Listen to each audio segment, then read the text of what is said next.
Boa noite, meu amigo, minha amiga, que está aí em casa. Estamos hoje participando junto desse culto de adoração ao nosso Deus. É um prazer estar aqui contigo, ainda que de uma forma não presencial. Isso faz parte das adaptações que nós estamos tendo que fazer para passar com mais segurança por esse período de turbulência em todo o mundo. Mas de toda forma é um prazer muito grande estar aqui. Para quem não me conhece, meu nome é Jader. Eu sou ancião, um dos anciãos desta igreja, e hoje fui incumbido, com satisfação, da tarefa de iniciar uma nova série. Uma série que vai acontecer durante todos os domingos desse mês, que tem por tema Isso Me Transformou. Anciãos da nossa igreja estarão compartilhando textos bíblicos que refletem alguma experiência que tiveram na caminhada com Deus. A esperança que temos é que essa meditação seja frutífera e benéfica para o crescimento espiritual de toda a nossa igreja. Antes de nós darmos início propriamente dito à mensagem de hoje, eu gostaria de convidá-lo a fazer uma oração. É certo, o pastor Edivaldo já orou antes, mas oração sempre é bem-vinda. Gostaria de te convidar, onde você está, que feche seus olhos para elevarmos uma palavra ao nosso Deus. Querido Deus, amado Pai, nesse momento que estamos aqui para estudar a Tua Palavra, pedimos que o Teu Espírito conduza os nossos pensamentos nos caminhos que o Senhor deseja que os nossos pensamentos sigam. Nos aproxime de Ti, nos ensine, fale ao nosso coração, Senhor. É o que te pedimos em nome de Jesus. Amém. Amigo, eu não sei você, mas eu tenho a impressão que durante um momento de sofrimento é muito difícil mantermos a compreensão de forma clara. A dor, o sofrimento costuma trazer nuvens aos nossos pensamentos.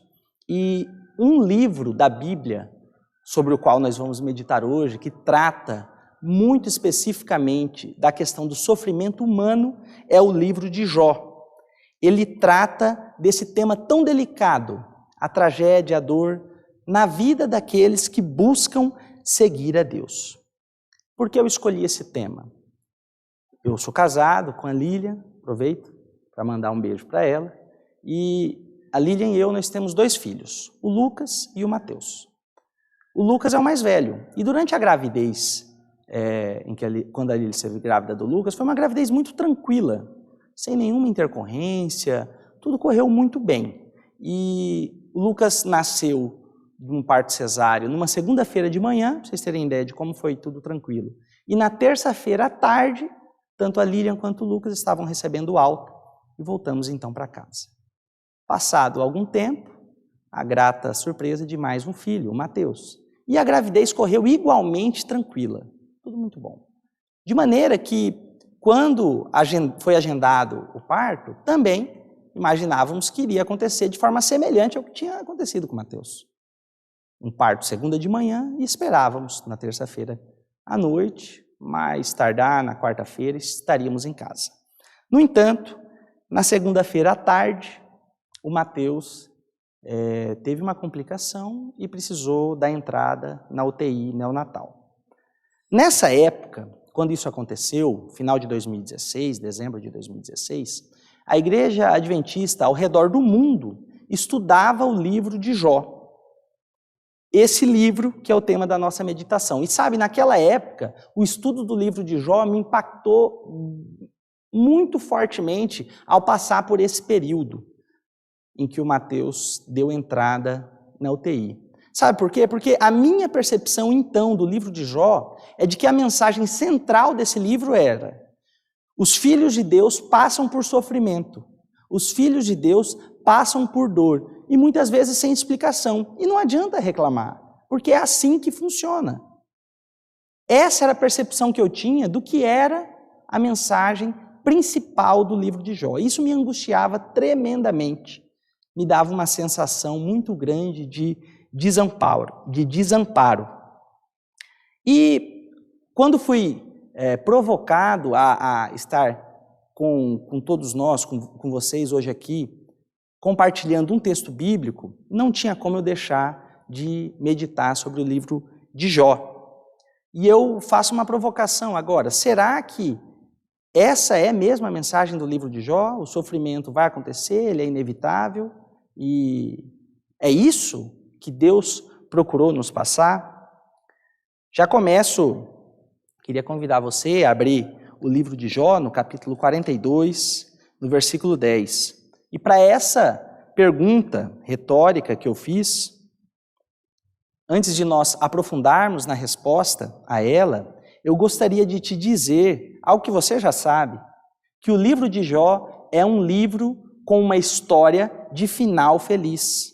Se você olha ali, Jó, capítulo 42, versículo 10, diz o seguinte: mudou o Senhor a sorte de Jó. O livro de Jó, ele é um livro de final feliz. No fim, deu tudo certo. O status social de Jó que ele perdeu foi restituído, na medida em que seus amigos e familiares vieram visitá-lo.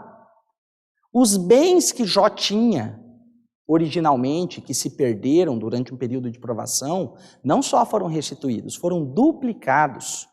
Os filhos que Jó perdeu, filhos e filhas, também foram restituídos. E a Bíblia fala que essas novas 3 filhas de Jó, por assim dizer, eram as mais belas de toda aquela terra.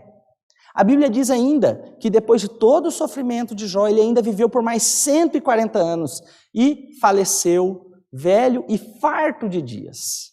Já estava enjoado de viver, viveu bastante. A história de Jó é uma história de final feliz. Agora, eu gostaria de perguntar o seguinte para você: será que a história de Jó é uma história de final feliz porque os seus relacionamentos foram restaurados? Será que é isso que torna a história de Jó uma história de final feliz? Será que a história dele é feliz porque ele teve novos 10 filhos? É um pouco complicado de aceitar isso. Basta a gente imaginar, pensando na história de Jacó, que quando ele foi informado de que tinha perdido o seu filho, José, ele falou: em pranto eu vou para as sepulturas, eu me recuso a ser consolado. Se Jacó não aceitou ser consolado pela perda de um filho, seria razoável nós imaginarmos que Jó teve uma história de final feliz porque ele teve outros novos 10 filhos e os primeiros que se perderam. Será que a riqueza em dobro que Jó recebeu é isso que explica porque a história de Jó é uma história de final feliz? Gostaria de perguntar a você: qual valor, qual cifra você consideraria razoável para aceitar passar por um pouco do que Jó passou? Será que foi o dinheiro que ele teve restituído? Isso que explica o final feliz de Jó? Não, meus amigos. Vejam, a sorte de Jó mudou. Está lá, no versículo 10 do capítulo 42. Mudou o Senhor a sorte de Jó. Agora, a história dele é de final feliz apesar das circunstâncias. A história dele não é de final feliz porque as circunstâncias melhoraram. A história dele tem um final feliz por um outro motivo muito mais profundo. Esse motivo muito mais profundo é que gostaria de convidá-lo para nós, aprofundando o estudo, prosseguindo o estudo, nós buscarmos entender isso. Bom, para nós entendermos melhor, adequadamente, qual foi a grande bênção que Jó recebeu, aonde que foi o ponto da virada na vida dele, nós precisamos um pouco mais do contexto do livro de Jó. E sabe, amigos, usualmente nós estamos acostumados a estudar o começo do livro de Jó, onde nós vemos ali como ele, quando sofreu os primeiros baques na vida dele, ele não se voltou contra Deus. E muitas vezes a gente também estuda um pouquinho do final do livro de Jó, vê que no fim deu tudo certo.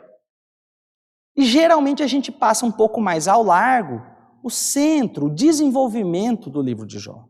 Mas o que será que fica? Como nós poderíamos resumir esse desenvolvimento, esse miolo, por assim dizer, do livro de Jó? O que acontece ali? Basicamente, Jó e seus amigos se debatem frente a uma pergunta: por que esse sofrimento todo? Por que tudo isso acontecendo na vida de Jó? E ali, Jó diz o seguinte: eu sei que eu sou pecador, eu sei que Deus é santo, mas eu não fiz nada que justifique eu estar passando por tudo isso. Os amigos de Jó, por outro lado, eles falavam o seguinte: olha, Deus é justo, ele protege aqueles que buscam ser igualmente justos e pune os ímpios. E Jó, se você está passando por um sofrimento tão grande, não existe outra explicação, senão o fato de você ter um grave pecado oculto. Confesse a Deus, Ele vai ter misericórdia de você e Ele vai te restituir aonde você estava. Esse é basicamente o teor do desenvolvimento do livro de Jó. Eu gostaria de ler com vocês alguns versos que bem exemplificam isso. Se você puder, te convido a abrir o livro de Jó no capítulo 7, nos versos 20, Jó dizendo o seguinte: se eu pequei, que mal te fiz, ó espreitador dos homens? Por que fizeste de mim um alvo para ti, para que a mim mesmo me seja pesado? Jó dizendo, eu não mereço esse sofrimento todo. Um dos amigos dele, ele faz, voltando um pouco no capítulo 4, nos versos 7 e 8, Jó, capítulo 4, versos 7 e 8. Ele diz o seguinte a Jó: lembra-te acaso, já apareceu algum inocente? E onde foram os retos destruídos? Segundo eu tenho visto, os que lavram a iniquidade e semeiam o mal, isso mesmo eles cegam. Olha, Jó, do que eu sei, quem colhe o mal é quem plantou o mal. E quando nós vamos, Bildade, um outro amigo de Jó, dizia o seguinte, capítulo 8, no verso 20: eis que Deus não rejeita ao íntegro, nem toma pela mão os malfeitores. Mais uma vez, Jó, se você está recebendo algo de ruim, isso tem a ver com as escolhas que você fez. E talvez, para ilustrar o desenvolvimento do livro de Jó e os diálogos travados entre Jó e os seus amigos, talvez um texto bem representativo é do amigo dele, do outro amigo dele chamado Zofar, que no capítulo 11, no finalzinho do verso 6, ele diz o seguinte: sabe, portanto, Jó, que Deus permite que seja esquecida parte da tua iniquidade. Ou seja, Jó, sabe tudo isso que você está passando? Você só está passando por tudo isso porque Deus ainda não levou em consideração todo o seu pecado, que você merecia mais. Os amigos de Jó tinham certeza de que Jó estava passando por aquilo porque ele tinha feito algo para merecer.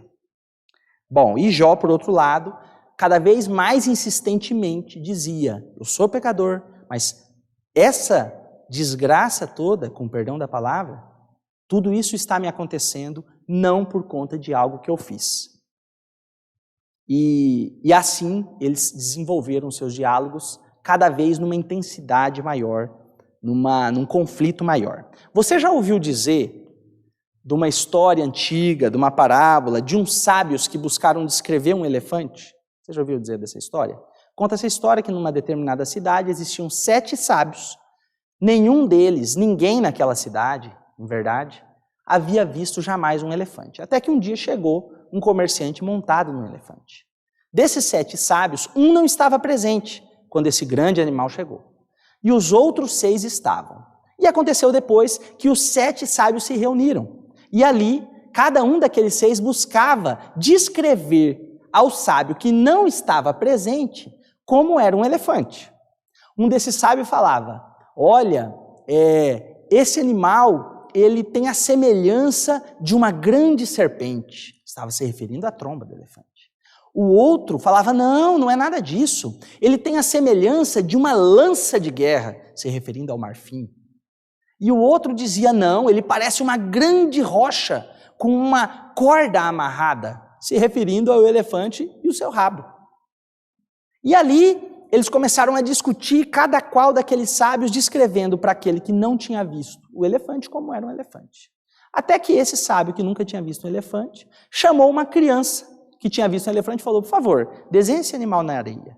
E quando a criança desenhou ali, do jeito que sabia, um elefante na areia, ele viu que, na verdade, o elefante não era nenhuma daquelas características especificamente consideradas, e sim o total delas. Por que eu trago agora essa alegoria? Porque, de certa forma, foi isso que aconteceu com Jó e seus amigos. Jó estava certo, dizendo, eu não fiz nada que justifique todo esse sofrimento. Mas ele se excedia quando ele dizia que Deus não dava resposta adequada ao pecado e que Deus o havia abandonado. Os amigos de Jó, por outro lado, eles acertavam ao defender o caráter de Deus, de que Deus não pactua com o erro, e sim que Deus protege aqueles que o amam. Mas eles se excediam ao afirmar, sem espaço para dúvida nenhuma, Jó, você pecou. Todos eles se excediam. E o que será que eles perderam de vista? Perante aquele elefante que eles estavam buscando descrever, o que fazia com que eles se perdessem nas partes e não conseguissem enxergar o todo? Bom, existe uma realidade que o livro de Jó, pelo que nós vemos, tanto de Jó quanto de seus amigos, uma realidade maior, mais ampla, que eles não sabiam. É o grande conflito. Existe um conflito do bem contra o mal. E esse conflito, que tem de um lado Deus, de outro Satanás, ele gera impactos concretos na vida de cada um de nós.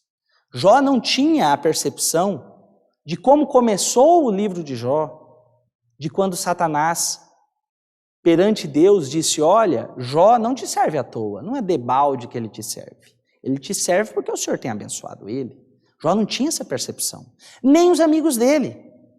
Jó não tinha o entendimento da luta que existia do bem contra o mal. Amigos, uma coisa precisa ficar clara, não é possível darmos alguma explicação para a origem do sofrimento humano que prescinda, que abra mão do entendimento do grande conflito em que todos estamos inseridos. Nós nunca vamos conseguir entender a causa de todo o sofrimento humano na medida em que esse sofrimento, de uma forma ou de outra, é originado pelo pecado. E o pecado, como já se disse, ele não é possível de ser explicado. Explicar o pecado seria justificá-lo. Existe alguma percepção da origem de algum problema específico pelo qual passamos, que nós nunca conseguiremos entender de uma forma tão detalhada como Jó e seus amigos muitas vezes buscavam a entender. Mas vejam, tudo isso que nós falamos nos últimos minutos é apenas o contexto para nós chegarmos em qual foi a grande bênção que Jó recebeu. O nosso objetivo nessa noite, como dito desde o início, é entendermos qual é a principal mensagem do livro de Jó para nós. Qual é essa principal mensagem? Bom, depois de nós termos entendido, ainda que resumidamente, qual é o desenvolvimento do livro de Jó, eu gostaria agora de caminhar para o fim desse livro. Depois de Jó e seus amigos terem discutido por várias rodadas, 3 rodadas, depois de ter aparecido ali também Eliú, que fez um grande monólogo, o que aconteceu aqui. Depois disso, capítulo 38, verso 1 diz, depois disso, o Senhor, do meio de um redemoinho, respondeu a Jó, quem é este que escurece os meus desígnios com palavras sem conhecimento? Os capítulos que se seguem é quando mostram Deus fazendo perguntas retóricas a Jó, buscando mostrar a Jó quem ele era no contexto desse grande conflito. Deus indaga a Jó perguntas retóricas a respeito da criação inanimada, onde você estava quando eu criei os céus, as estrelas. Deus faz a Jó também indagações retóricas a respeito da criação animada. Você que vai lá alimentar os animais selvagens, é você que está preocupado em conter o crocodilo. Então Deus fala a Jó de toda a criação e fala, diga Jó, você queria conversar comigo? Me responda. Jó continua calado e Deus prossegue nas suas perguntas retóricas sobre os mistérios de Deus a respeito dos juízos sobre a humanidade, sobre a criação. Até que chegamos ao seguinte ponto. Gostaria de convidá-lo mais uma vez a abrir a sua Bíblia no livro de Jó, no capítulo 42. Depois de contemplar a presença de Deus, nós lemos assim na palavra. Jó, capítulo 42, verso 1. Então respondeu Jó ao Senhor, Bem sei que tudo podes, e nenhum dos teus planos pode ser frustrado. Quem é aquele, como disseste, que sem conhecimento encobre o conselho? Na verdade, falei do que não entendia, coisas maravilhosas demais para mim, coisas que eu não conhecia. Escuta-me, pois, havias dito, e eu falarei. Eu te perguntarei e tu me ensinarás. Eu te conhecia só de ouvir, mas agora os meus olhos te veem. Por isso me abomino e me arrependo no pó e na cinza. Bonito, né? Sempre me intrigou por que Jó, embora não estivesse errado a ponto de merecer todas aquelas tragédias, por que quando Deus aparece para falar com ele, Deus não falou palavras de conforto a Jó? Isso é um ponto que sempre me intrigou. Olha, Jó, você está passando por isso, mas você está sendo um bravo soldado, lutando na batalha. Não. Deus começa a derramar sobre Jó um tanto ali de perguntas. Deus entendeu por adequado passar a Jó palavras mais duras, não palavras de consolo. Amigo, Deus conhece as necessidades dos corações de cada pessoa em cada momento da vida. Deus sabe a necessidade do seu coração, neste momento. E Ele tem a resposta adequada para cada momento da vida, para cada pessoa dessa terra. Naquele momento, Jó precisava entender que no meio de tanta dor, Deus jamais o havia abandonado. Deus estava ali, do lado dele. Deus não ignora o sofrimento sem sentido pelo qual passamos. E que Deus tem um plano para, de uma vez por todas, acabar com todo esse sofrimento.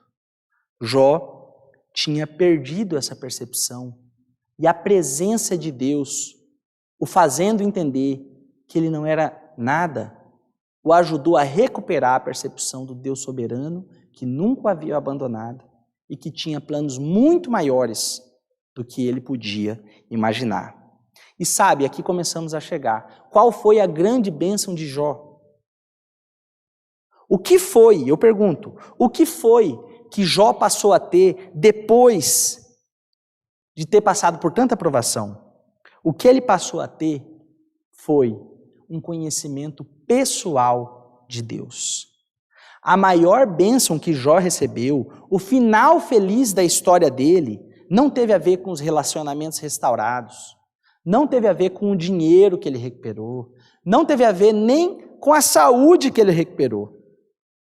Jó entendeu que mesmo na dor, Deus conduz a nossa vida e tem planos de felicidade para nós e de felicidade eterna. Esse é, meu amigo e minha amiga, o maior plano, a maior bênção que Deus desejava dar para Jó e que deu. É a maior bênção que Deus tem a dar na minha vida e na sua. A percepção da companhia constante de Deus, da soberania dele, superioridade dos seus planos para a nossa vida, fez Paulo declarar certa vez o seguinte: eu aprendi a viver contente em qualquer situação, seja de fome, seja de fartura, seja honrado, seja humilhado, eu aprendi a viver bem em qualquer situação, porque tudo posso naquele que me fortalece. Amigos, Pedro, mesmo em meio à perseguição severa e feroz, ele exultava nas bênçãos recebidas de Deus e falava: sabe esse sofrimento? Não, isso tudo é passageiro. E esse sofrimento todo apenas confirma a minha fé. Jesus nos adiantou que no mundo nós vamos ter aflições, mas que devemos ter bom ânimo, porque ele venceu o mundo. É isso que nós encontramos lá em João, no capítulo 16, verso 33. Além disso, se nós formos para Isaías, no capítulo 43, versículo 2, lá encontramos Deus dizendo: ainda que você passe pelas águas, eu estarei contigo. Ainda que você passe pelo fogo, ele não te consumirá. Jesus, certa vez, caminhava com seus discípulos e eles se depararam com um jovem cego. E ao verem aquele sofrimento, uma pessoa cega desde o nascimento, de nascença, os discípulos, eles entenderam que aquilo poderia ser compreendido de uma das duas formas. e falaram: Jesus, quem pecou para que esse tenha nascido assim? Ele mesmo ou seus pais? A percepção dos discípulos frente ao sofrimento não era muito diferente da percepção de Jó e seus amigos. Se algo deu errado, alguém pecou. Jesus, no entanto, tinha uma outra visão. O que nós encontramos lá em João 9,3, ele fala: nem ele, nem seus pais. Esse sofrimento aconteceu nele para que se manifeste na vida dele as obras de Deus. Veja a percepção de Deus perante o sofrimento.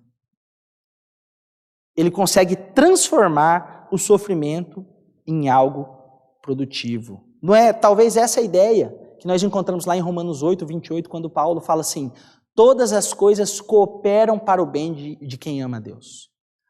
Por meio de qualquer circunstância, seja boa ou ruim, Deus pode disso retirar bênçãos para a vida dos seus filhos. Durante 15 dias, o meu filho caçula esteve na UTI, ele foi internado numa segunda-feira e passou ali mais ou menos 15 dias. Durante esse período, eu me debati, eu e minha esposa, nós nos debatemos, e minha família em geral, nós nos debatemos com grande sofrimento. E antes de cada visita, se aglomerava ali na porta da UTI, os pais, alguns avós. Quando a gente estava ali passando com essa sensação de abandono, eu lembro de Deus, eu lembro de ver uma avó que muito tranquilamente sentou e falou assim: olha, nós precisamos confiar em Deus, tudo está nas mãos dele, e ele vai conduzir de acordo com a vontade dele. Que lição isso foi para mim. Confesso para vocês que naquela época eu não consegui ter essa percepção. Mas até hoje, o que eu lembro daquele momento, e entendendo melhor o livro de Jó, qual é a bênção que eu posso obter, entendendo que Deus não me abandona e que Ele está sempre ao meu lado. Amigo, amiga, eu não estou de forma alguma diminuindo o sofrimento pelo qual alguns passam, de forma alguma. De fato, a carga de alguns parece pesada demais. Às vezes, quando a gente olha por tantas situações de provação que uma pessoa passa, parece muito. Mas, meu amigo, o que eu quero te declarar hoje, pelo poder da palavra de Deus e não minha, não pela minha palavra, é que o Senhor não te abandona em momento algum. Eu quero declarar que Ele, só Ele, tem o poder de mudar as circunstâncias adversas. Ele pode acalmar o mar bravio e Ele pode te dar a paz que excede todo o entendimento. Essa foi a grande bênção de Jó. Quando ele entendeu, teve um conhecimento pessoal de Deus. O meu desejo para você e para mim é que nós possamos falar como Jó. Antes eu te conhecia, Senhor, de ouvir, mas agora eu te conheço porque eu contemplei a sua face.